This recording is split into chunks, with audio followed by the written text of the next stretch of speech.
আচ্ছা, আপনার হিউজ পরিমাণ ভক্ত আছে, ফ্যান ফলোয়ার আছে, তাদের সাথে তো আপনার দেখাও হয়। তো দেখা হওয়ার পরে কোনো ঘটনা কি আছে কিনা যেটা আজকে আমাদের সঙ্গে শেয়ার করা যায়? একটা হেটার্স আমার বলতে পারেন আমার লাইফে দেখা সবচেয়ে বড় হেটার্স ছিল। ছেলে নাকি মেয়ে? ছেলে। ঠিক আছে।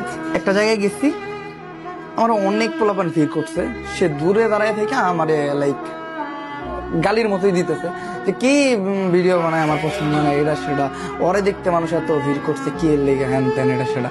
তো তারপরে আমি তার কাছে যাই, আমি তারে বলি যে ভাই, আপনি আমার কন্টেন্ট না দেখতে পারেন, কিন্তু আমার হেট করার মানে কোনো রাইটস নেই আপনার। আপনি আমার পার্সোনালি চিনেন না, জানেন না, আমার মনে হয় আপনার হেট না করাই উচিত। তো মানে ও যে আমার দূরে থেকে গালি দিতেছিল, আমার কিছু ফলোয়ার্স দেখা ওদেরকে মানে মারতে চান ওই লোকটাকে? হ্যাঁ, মারতে যখন যায় তখন আমি থামাই যে না না, দরকার নেই দাদা। আসলে একজন আমার গালি দেখ, সে যদি আমার গালি দিয়ে শান্তি পায়, সে আমার গালি দেখ, সমস্যা কি? কিন্তু সে আমার গালি দিচ্ছে যে আপনার